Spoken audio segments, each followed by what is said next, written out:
Excellencies, distinguished guests, ladies and gentlemen, welcome to the 16th Karachi Literature Festival, 3 days of narratives from the soil, interactive discussions around theatre, literature, current affairs, film, music, and dance. My name is Aisha Tammy Haq. I'm your host this evening. But before we commence today's proceedings, I request everyone to observe a moment of silence for His late Highness, Prince Karim Aga Khan, whose contribution to education, health, and development cannot be underscored.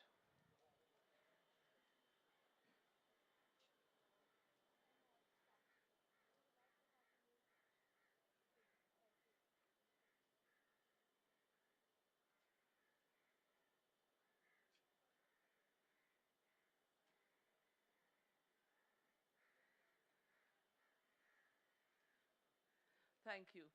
To set the tone for this KLF, please welcome Mr. Arshad Saeed Husain, Managing Director of Oxford University Press, Pakistan. Arshad.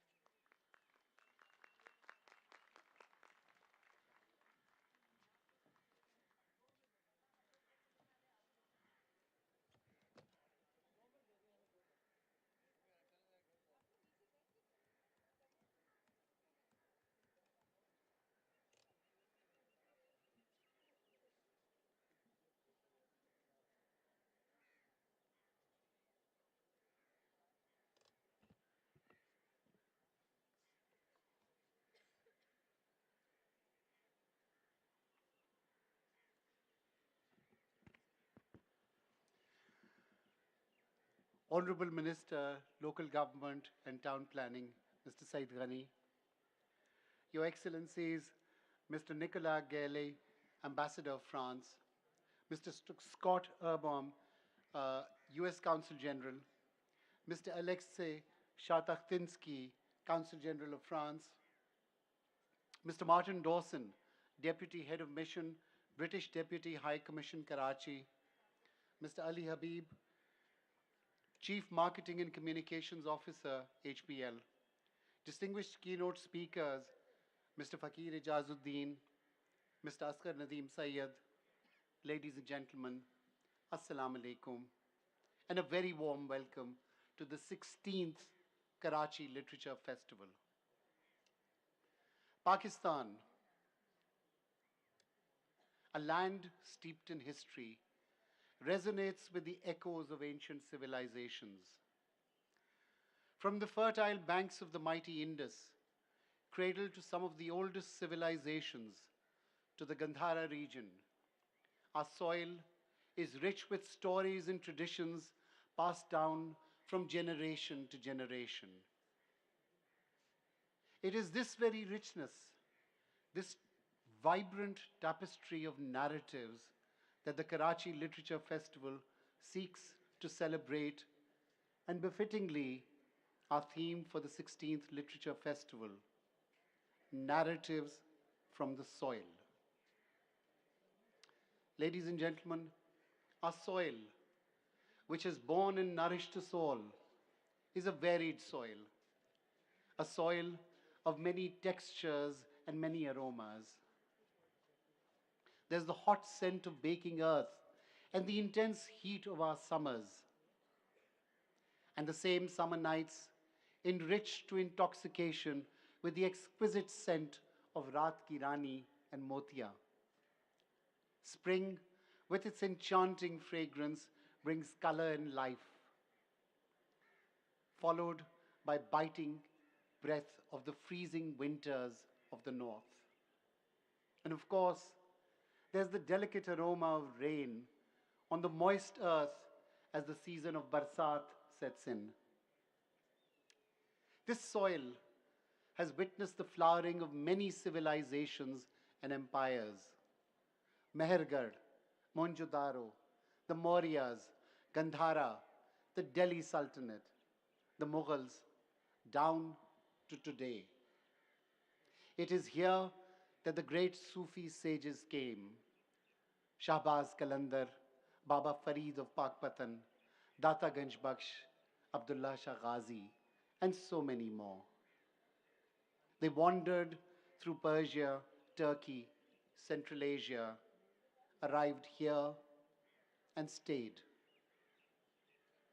Our land is a unique blend of cultures, weaving together civilizational threads from Texela, Banaras, Cordoba, Baghdad, Europe, and Aligarh to create the distinctive tapestry that is the Pakistani intellect of today. Yes, ladies and gentlemen, the Pakistani mind, our particular way of thinking, is special, molded by a unique heritage, blending multiple cultures and intellectual traditions. The Karachi Literature Festival provides a space for the exchange of ideas, social and intellectual interaction. But it is not limited to these aims. It has a ripple effect in enabling our writers, thinkers, teachers, and learners to celebrate the rich tapestry of Pakistani society, the conservation of regional languages, and a proliferation of voices and sociological observations through print and digital media. Together, over the next 2 days, we will immerse ourselves in dialogues and stories that will honor our land, our culture, and the timeless wisdom of our soil. We will listen to the voices that are shaping this country. Let us then listen, debate, and engage with some of the best and brightest minds in this world. We will seek to focus on the issues that most concern us and celebrate our writers, poets, thinkers, scholars, scientists, and artists. But ladies and gentlemen, we who represent the intellectual leadership of this country need to ask ourselves, are we doing justice to this land that nurtures us and to its people?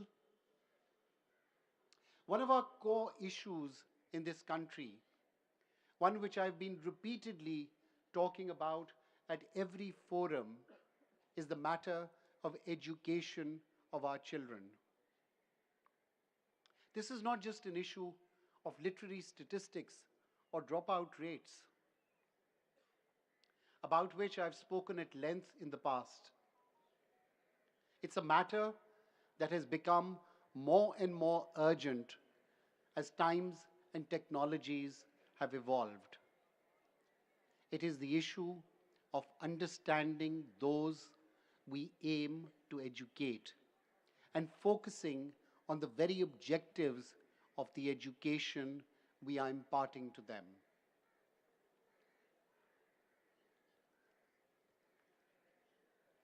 These young children sitting at the back in red t-shirts, they are the present generation, the generation Alpha, as they are called. They are screenagers. These children have learned to hold a mobile device in their hands before they could walk. They are able to access whatever information they want from anywhere in the world. The proliferation of artificial intelligence and large language models like ChatGPT and most recently DeepSeek from China mean that they no longer engage in learning only at school.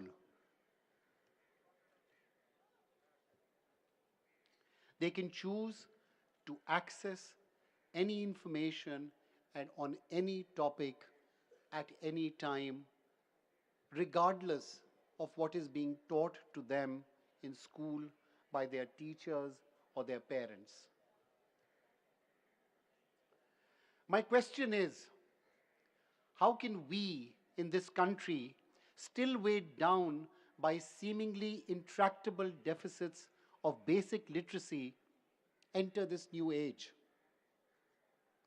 How can we, with our outdated, ideology-laden curricula and authoritarian, rote learning methods with which so much of our education system is afflicted, hope to equip this generation to face the challenges of tomorrow. How will our education system equip our future generations to navigate a world governed by algorithms and neural networks? Ladies and gentlemen, coming to grips with the ever-changing landscape in which we find ourselves, we need an intervention like never before. Oxford University Press, with a 500-year legacy of advancing knowledge, research, and scholarship, is well positioned to contribute towards this endeavor. It's not just about converting print media to digital formats and ensuring access to technology. That's what a lot of people think, provide devices to children, upload programs, and they're fine, they're good to go.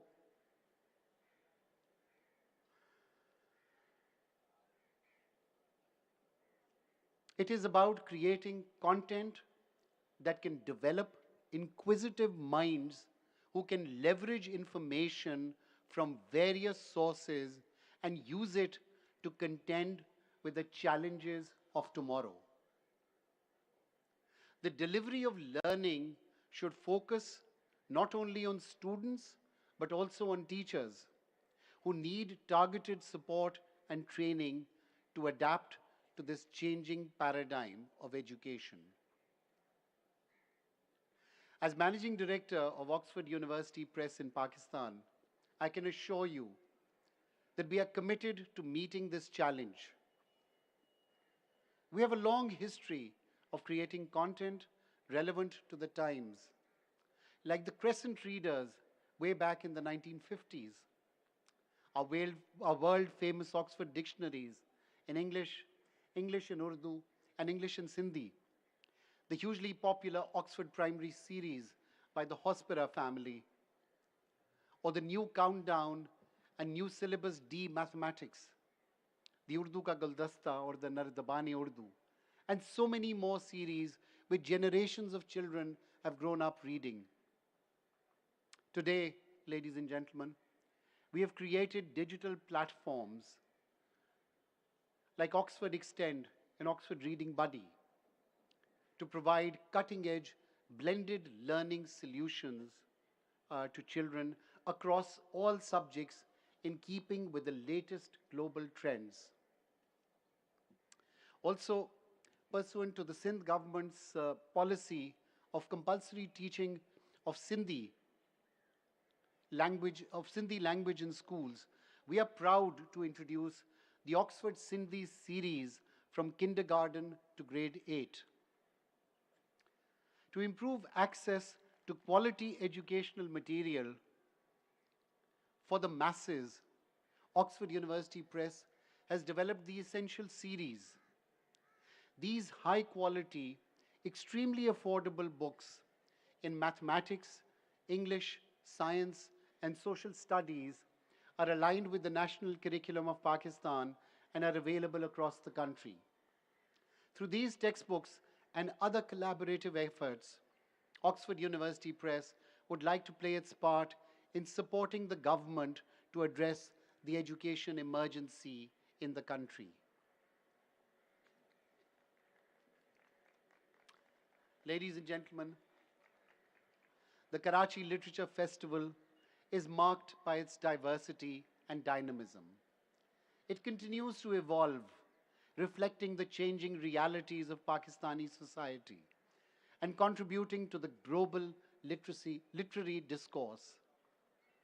In this digital age of virtual interaction, where viewers have created their own digital capsules, KLF provides a platform to contact and connect for the literary diaspora and the people of Pakistan.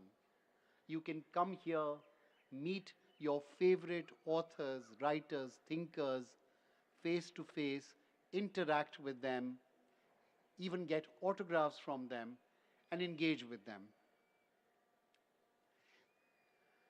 This year, as always, there is much to celebrate and even more to build upon.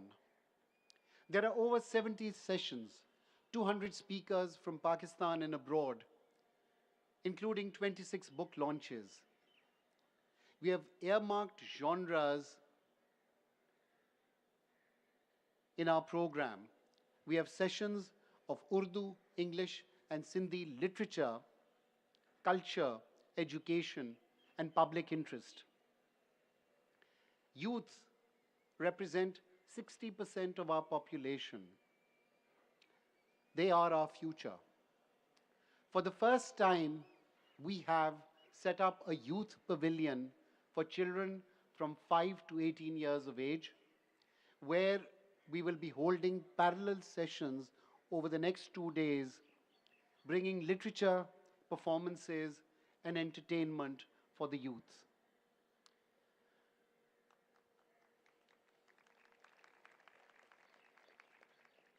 The Sindh government is an enthusiastic advocate of culture and literary events in the province.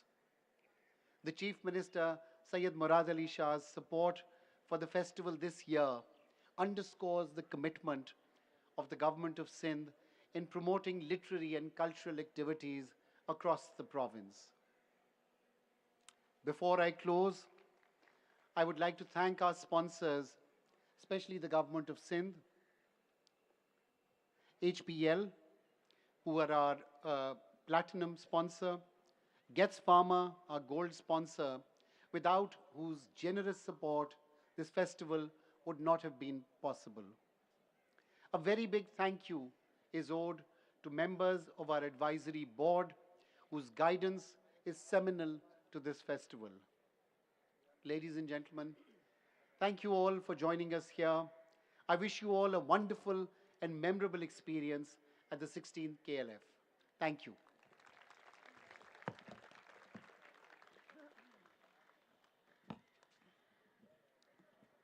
Thank you, Arshad, and especially for calling on all inquiring minds. It's the only way forward. Our three guests of honor this evening have always been great supporters of KLF, and it is my pleasure to first invite His Excellency, Ambassador Nicolas Galey of France, to say a few words. Ambassador.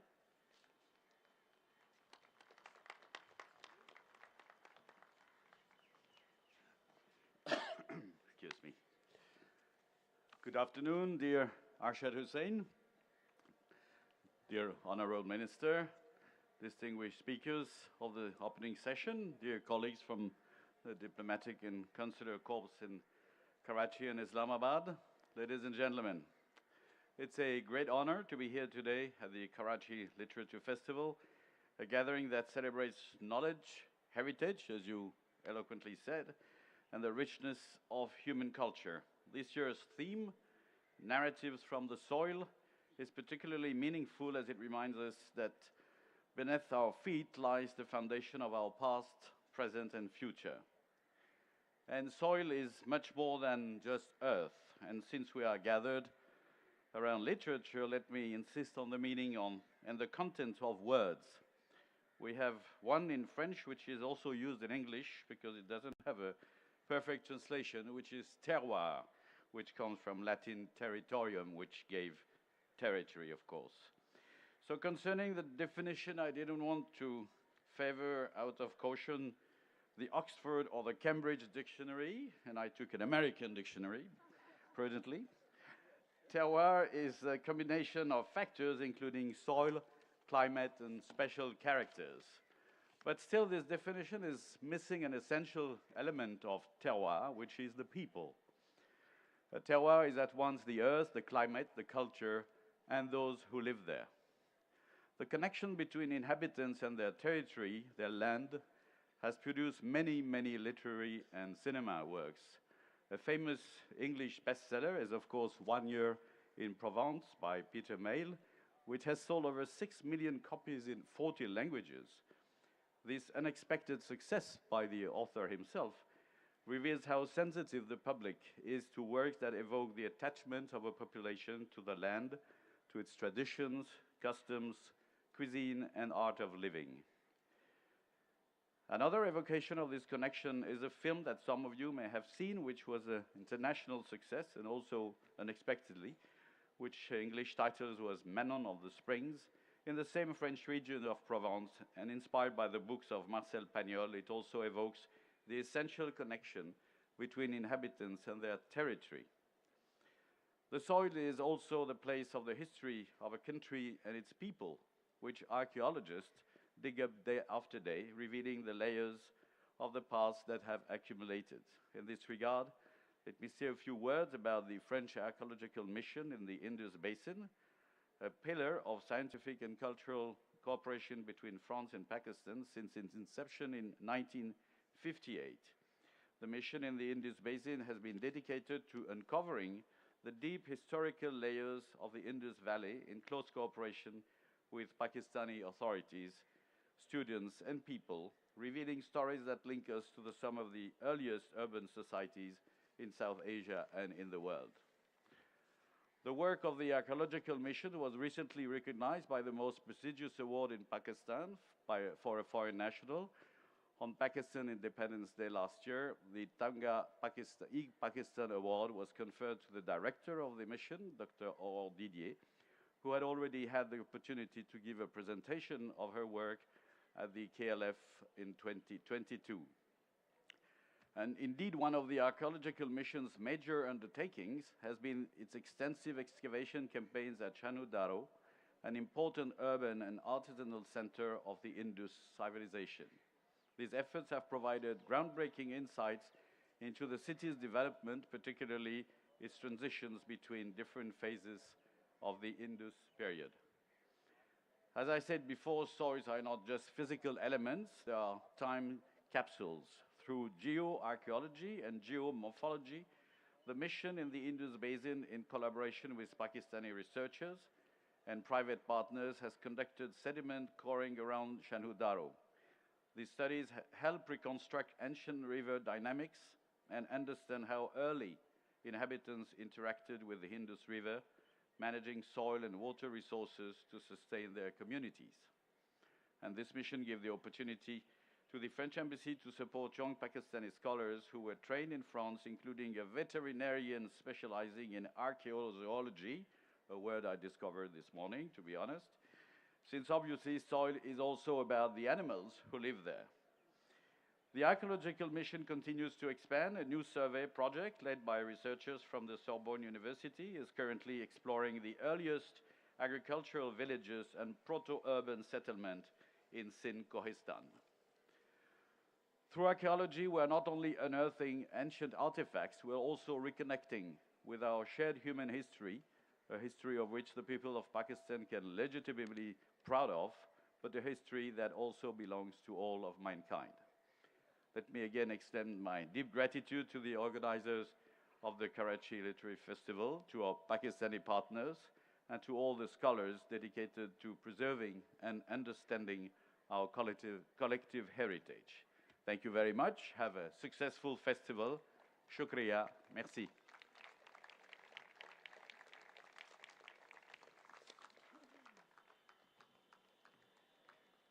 Thank you, Ambassador Galey. The connections you spoke of are so meaningful. It is important that we focus on what brings us together and not what keeps us apart. I would now like to request Mr. Scott Urbom, the U.S. Consul General in Karachi, to come and say a few words.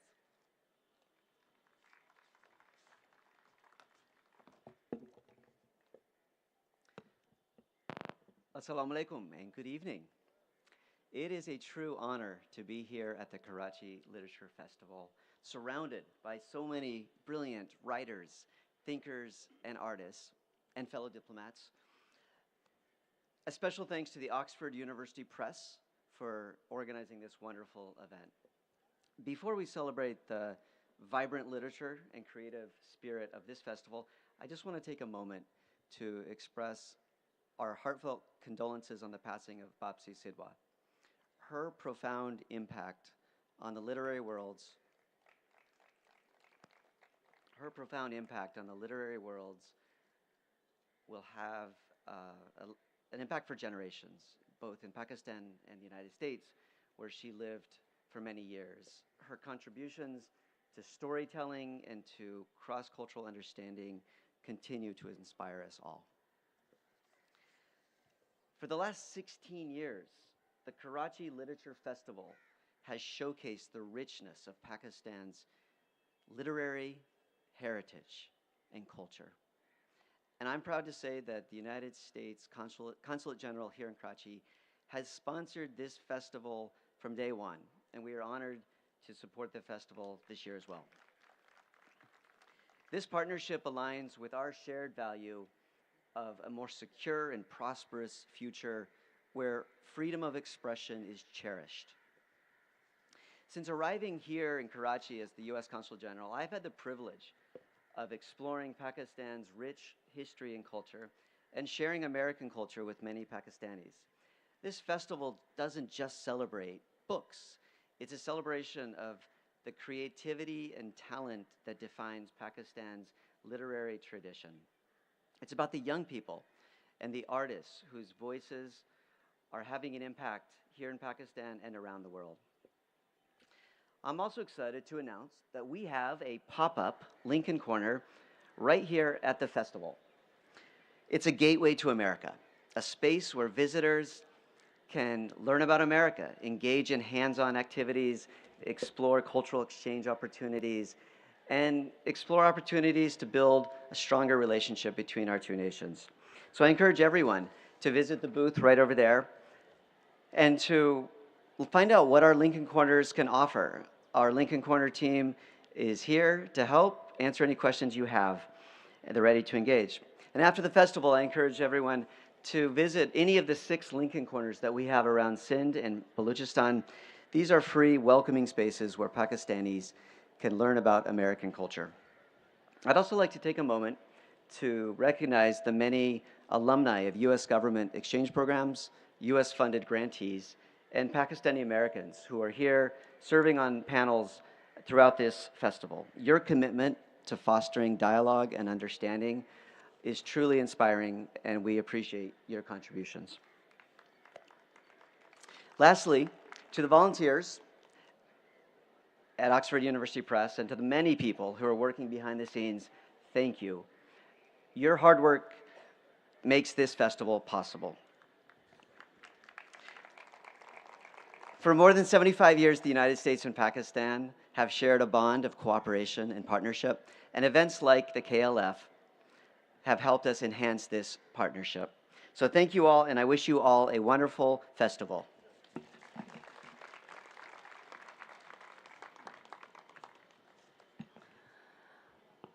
Thank you, Mr. Urbom. I remember Bapsi Sidhwa being at the first KLF, which was really amazing, and she was quite an incredible woman. I'd now like to request our third guest of honor, the British Deputy Head of Mission, Mr. Martin Dawson, to come up and say a few words.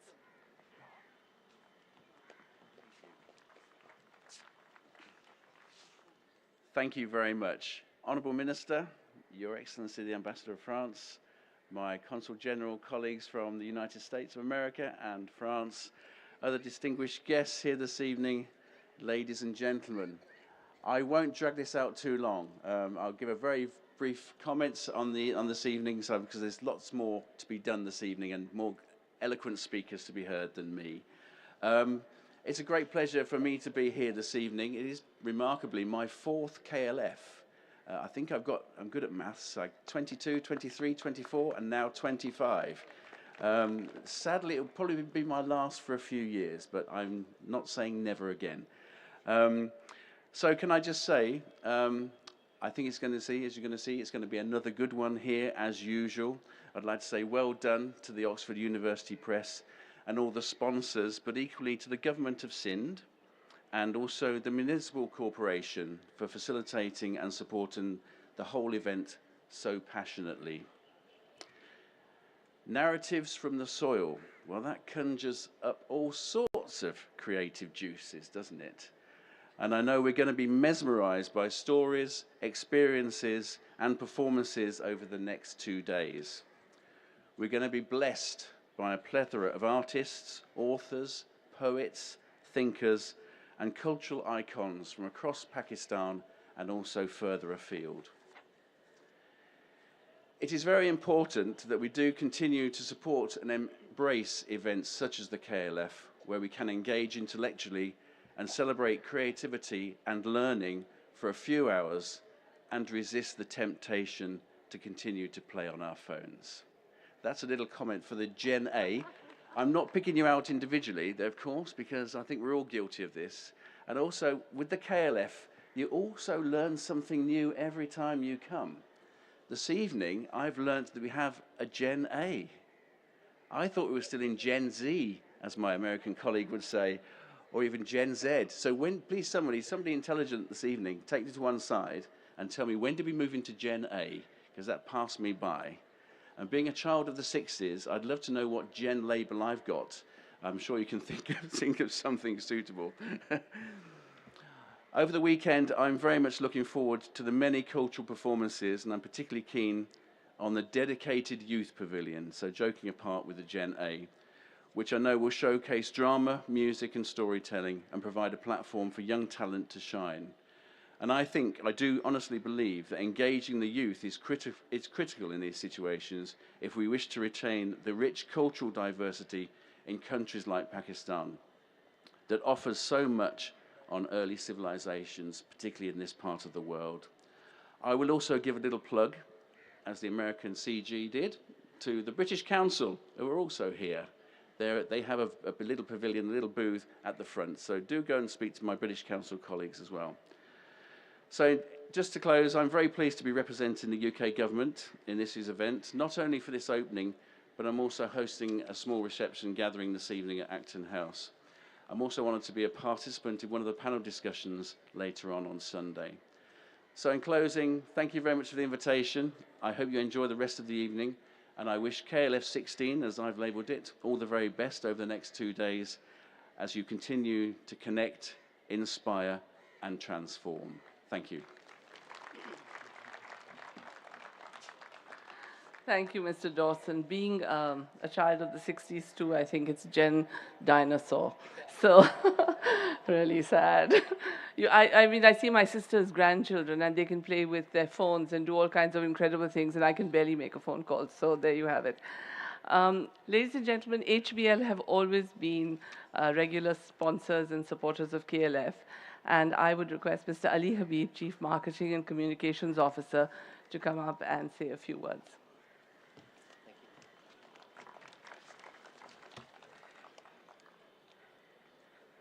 Honorable Minister, Excellencies, Arshad Saab, Managing Director, Oxford University Press, ladies and gentlemen, Assalamu alaikum.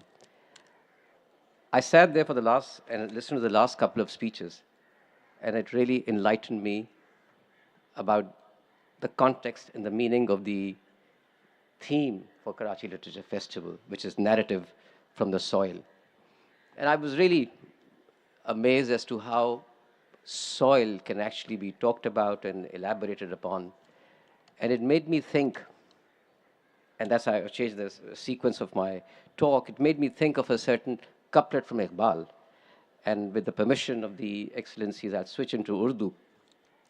नहीं है ना उम्मीद अपनी इकबाल अपनी कश्ते वीरा से, नहीं है ना उम्मीद इकबाल अपनी कश्ते वीरा से, ज़रा नम हो तो बहुत ज़रख़ेज़ है ये मट्टी Saqi. And if you look in this, if you think about this particular couplet, Iqbal ने वो तमाम चीज़ों की बात की है जो कि मेरे ख़्याल में कराची लिटरेचर फेस्टिवल से आज हम मंसूब कर सकते हैं. पहली बात उम्मीद की है उन्होंने, hope. That's what Karachi Literature Festival does. It spreads hope. In an environment where we talk about all things negative, year upon year, 16 years on the trot, Karachi Literature Festival turns up in the month of February with the Literature Festival. Hope. It spreads hope. For those 3 days, we talk about things which are pleasant for us, all humanity, literature, art, culture. That's what we really like about. Second, Iqbal ने बात की है यहाँ पे एक नमी की बात की है, और वो नमी कराची लिटरेचर फेस्टिवल है, वो मट्टी जिसकी वो बात कर रहे हैं, वो सॉइल है जिसके बारे में बात की जा रही है. कराची लिटरेचर फेस्टिवल हमारी इस मिट्टी को, हमारी सोल को वो नमी प्रोवाइड करता है कि जिससे हम सोचते मजबूर हो जाते हैं. And that to me is that an Oxford University Press and all the people who are involved with this particular endeavor, they are, for a lack of a better word, they are the saki of this particular couplet. These are the enablers. ये वो कोशिश करते हैं, आप वो साकी हैं जो कि इंश्योर करते हैं कराची लिटरेचर फेस्टिवल सक्सेसफुल रहे. So thank you very much for that. Karachi Literature Festival का ये 16th year है. It's very easy to say the 16th Literature Festival. I think we really need to pause. I'm a person who's into marketing. I make brands. Brands become brands with consistency. 16 years, year upon year, COVID years incorporated. The event keeps on happening again and again. You now take Karachi Literature Festival to happen every year in this February period as a given. That to me is a strength. It's about passion, about perseverance, and I think we need to give each other and to the Oxford University Press and all sponsors a big round of applause for that, ladies and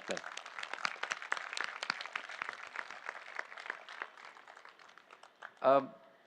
HBL is now associated with the Karachi Literature Festival for the 3rd year on the trot. Why? Why do we do this? I think the simplest answer for that is we are part of the socio-economic, socio-cultural history of the bank. I think when I look at the audience in front of me, the bank is 80 plus years old. I think it's safe to say that most of us have grown up with HBL. We have known about HBL. I got to know about HBL in my childhood. I'm a grand old person of the PTV era. और अभी रमज़ान आने वाले हैं और वो ऐलान होता था पाकिस्तान टेलीविजन से कि हम आपको रूए तहलाल कमेटी का इजलास HBL प्लाजा की छत पे ले चलते हैं. I always used to think कि वो कितनी ऊंची बिल्डिंग होगी कि we'd probably touch the stars. So that's it's part of who we are, HBL. Yet we are here. Why do we do this? We think in the long term. HBL thinks in the long term. Abhi, as we were starting the event, there was a moment of silence for the late His Highness Prince Karim Agha Khan, and it was said about him that he talked in decades and he thought in centuries. Well, HBL doesn't have that kind of legacy yet, but we'd like to think that we talk in years and think in decades. So standing here, I think what would the 66th Karachi Literature Festival in the year 2075 would look like? Who are these kids, these Gen Alphas that we talked about right now? What would they be coming? Would they be coming to a literature festival here or wherever that place would be in 50 years from now in Karachi? That is a kind of legacy that we'd like to leave behind for these people. That's the ethos that we'd like to think. HBL invests in cricket. We're not the sports board, but we're there for the last 10 straight years in HBL PSL. This is the 3rd year for the Karachi Literature Festival. We've just got we're not an art school or an art gallery, yet we have the largest collection of art in private collection. We've got the fantastic From the Soil to the Canvas art exhibition, public exhibition right behind you in the next 3 days. Do take your time. Do take your time to go there. So I think that the reason we do all of these things because it's art, culture, sport. These are all building blocks of a society. You've got to invest in those building blocks. When you invest in those building blocks, the society thrives. When a society thrives, it becomes optimistic. When it becomes optimistic, there's hope. And when there's hope, the economic activity and vitality and vibrancy really steps in. That particularly is the reason for which we at HBL are involved with art, with cricket, not talk, or with literature festival. So with this, I'd just like to end my little talk by, paraphrasing a phrase that I saw at a museum tote bag. You're never the same once you experience art. I'd like to say, you're never the same once you experience Karachi Literature Festival. Thank you so much. Enjoy the next 3 days.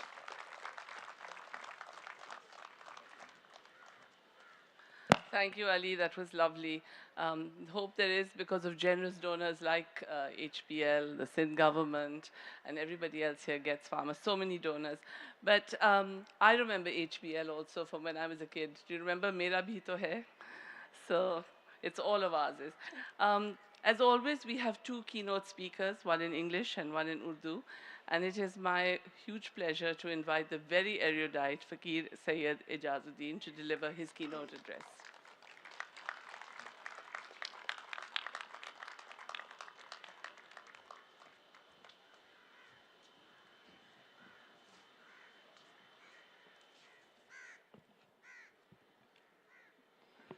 Bismillah ar-Rahman ar-Rahim. Honorable Minister, Excellencies, distinguished guests, and fellow authors.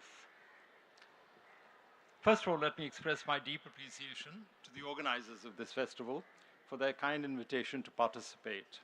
And in particular, I'm grateful to Mr. Arshad Husain. Okay? Okay. Can anybody hear me now? Perfect. Thank you. Well, let me say how delighted I am and honored to be here for this 16th Literature Festival. And I'm particularly grateful to Arshad Saeed Husain Saab, Managing Director of OUP, for suggesting that I give this keynote address. My association with OUP goes back to the 1970s, when its then MD, are they both on? Yeah. Perfect. Goes back to the 1970s, when its then MD, Anthony Mogach, and I collaborated on the Oxford Historical Series. Since then, OUP has published 4 out of my 23 books, the first being in 1977. It has also hosted me at various Karachi literary festivals and have done so again this year. The theme for this festival is Narratives from the Soil. And no one would argue that we, modern Pakistanis, are all sons and daughters of the same soil. But I ask, but of which soil? My country has been the victim of political mathematics. It was born of division when in 1947 the provinces of Bengal and Punjab were divided. It has been added to with the accretion of the states of Khairpur, Bahawalpur, Kalat, and also Dir, Swat, and later Gilgit-Baltistan. It has been subtracted from when in 1971 the detachment of East Pakistan, now Bangladesh, took place. And its population multiplies at a frightening rate each year. But unlike India, which is the constitutional sum of its parts, we are disparate parts of an ideological whole. We're the only country of its size in the world whose borders 78 years after independence have yet not been legally formalized or accepted by our neighbors, except for Iran. Take Sir Creek in the south, the Pak-Afghan border in the northwest, and Azad Jammu and Kashmir and Aksai Chin in the north. Those borders have not yet been finalized. And so, which is the territory that I should call my motherland? Which is the soil that I should be ready to defend and, if need be, prepared to lay down my life for? Which corner of my geography will be, to adapt the words of Rupert Brooke, forever Pakistan? Does the soil of whatever constitutes Pakistan yield a narrative? Yes, it does. It speaks through the ancient petroglyphs incised in the rocks of Hunza in Gilgit-Baltistan. It speaks, as was said before, in the Indus Valley script, impressed in clay seals and pottery shards. It speaks in the voice of the Mauryan Emperor Ashok through his 14 edicts inscribed on rocks in Mansehra. It speaks through the stone, forts and palaces, gateways and mosques left by rulers determined to leave their stamp on posterity. It speaks to the memories of a shared past and the realities of a fractured present. Over the past 50 years, Pakistaniyat, if I may coin a phrase, has become, like Punjabiyat, an international phenomenon. Go to any country in the world, navigate every sea, cross Canada, the UK, USA, Australia, even Trinidad and Tobago, and you'll be aware of Pakistaniyat, and more specifically, Punjabiyat, Sindhiyat, Pathaniyat, and Balochiyat. With Pakistaniyat, with Punjabiyat and Sindhiyat, and Pathaniyat and Balochiyat, the bond is linguistic, it's cultural. With Pakistaniyat, the connection is broader. It is a defensive ethnicity, a claim to identity, and the need to remember what we were before we became the other. Nowhere is this truer than in the writings of Pakistani authors and poets, whether resident in Pakistan or scattered in the extended diaspora. Some of us have deliberately chosen to express ourselves in English, a foreign tongue, a language alien to the lingua persia and the lingua arabica that had conquered our local Indica lingua. It was a voice unheard of until the 17th century.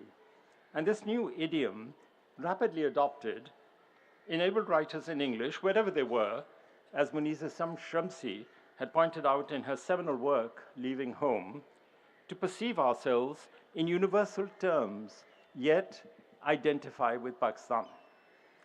Since conquest began, empires left not only their stamp on the history of the colonies, they molded the shape of local tongues.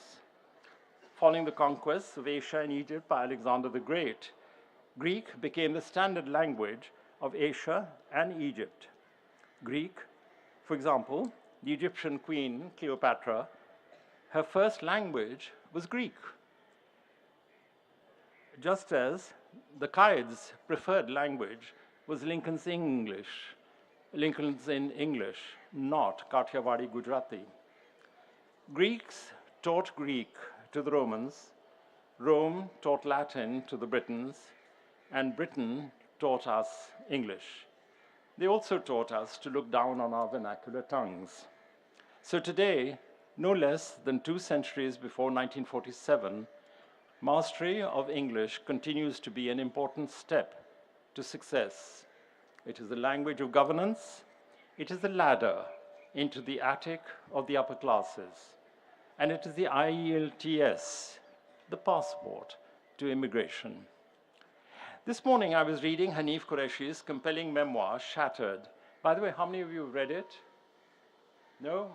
Please do so. It's a very moving account of the tragedy that he suffered.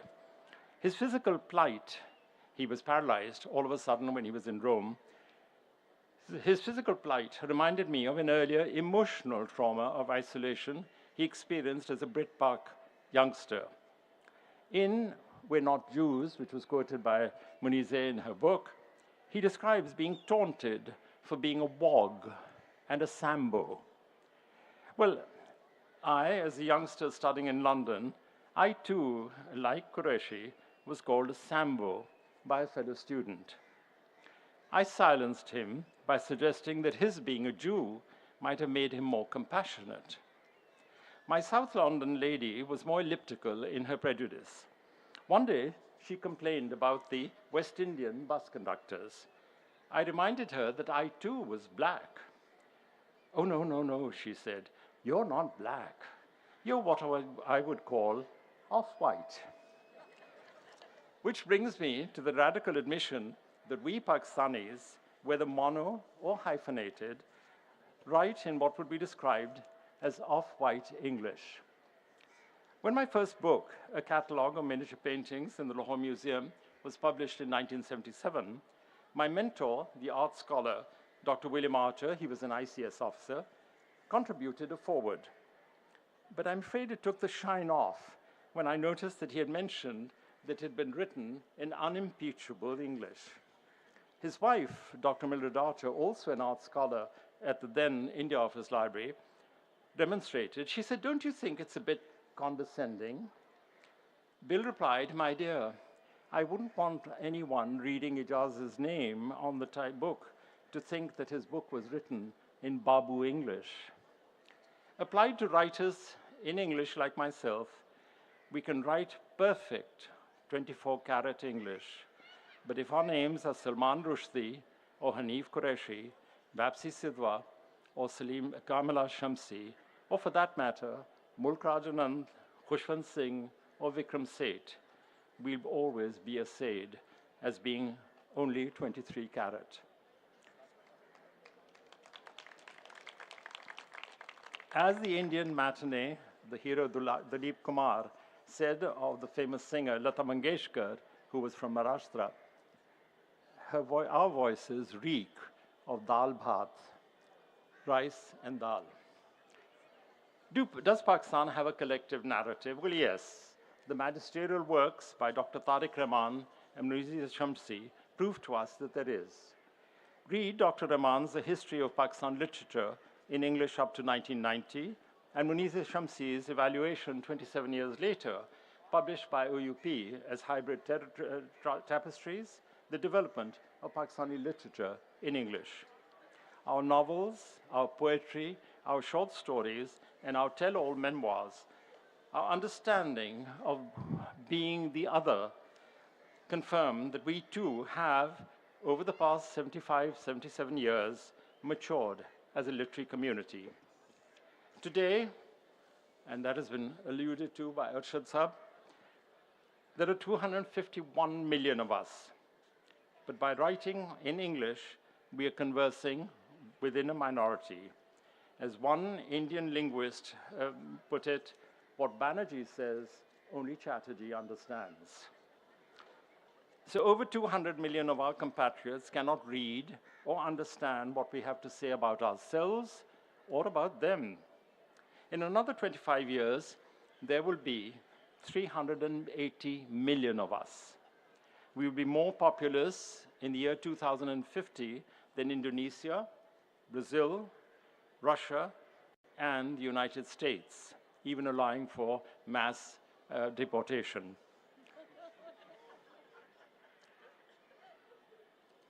There is an enormous potential readership, provided that they're able to read, whether in English, Urdu, or any regional language. And remember, we must not forget that the 18th Constitutional Amendment of 2010 has devolved higher education into the exclusive domain of the provinces. The Higher Education Commission stands emasculated. The English language may be the only adhesive holding us together.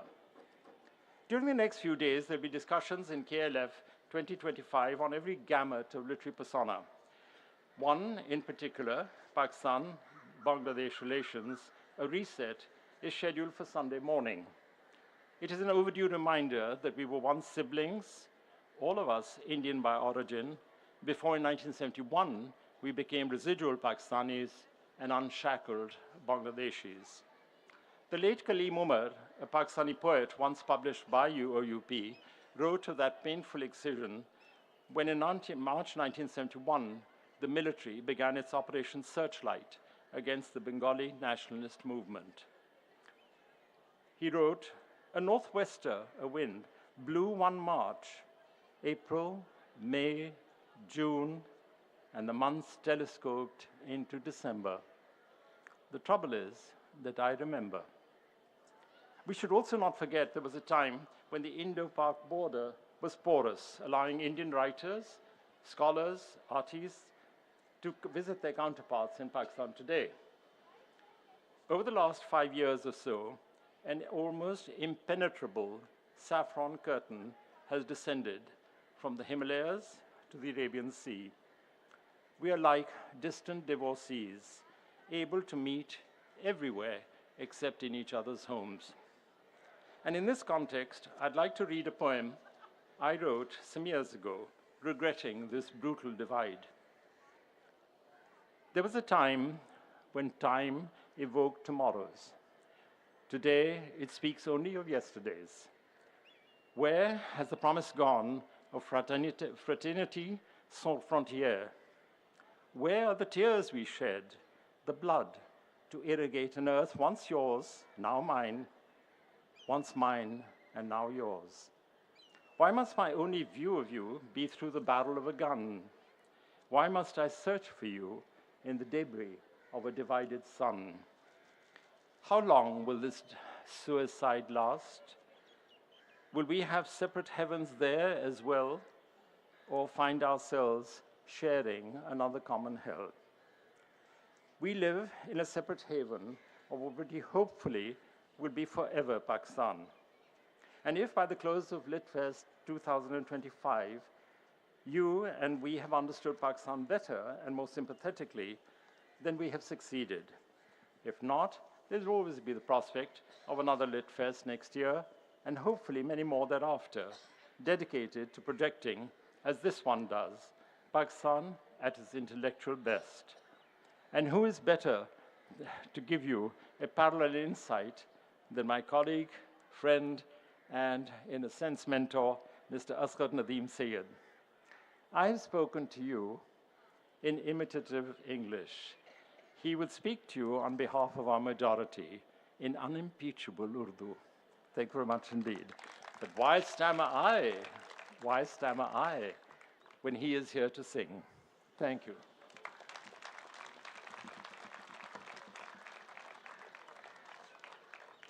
Thank you very much for that. I like the distant divorcees. I haven't met mine recently anyway. That was a very beautiful poem, and it was so poignant given the theme of this festival. Our second keynote speaker is the very distinguished playwright, writer, and poet, Mr. Asghar Nadeem Syed. He needs no other introduction. Thank you.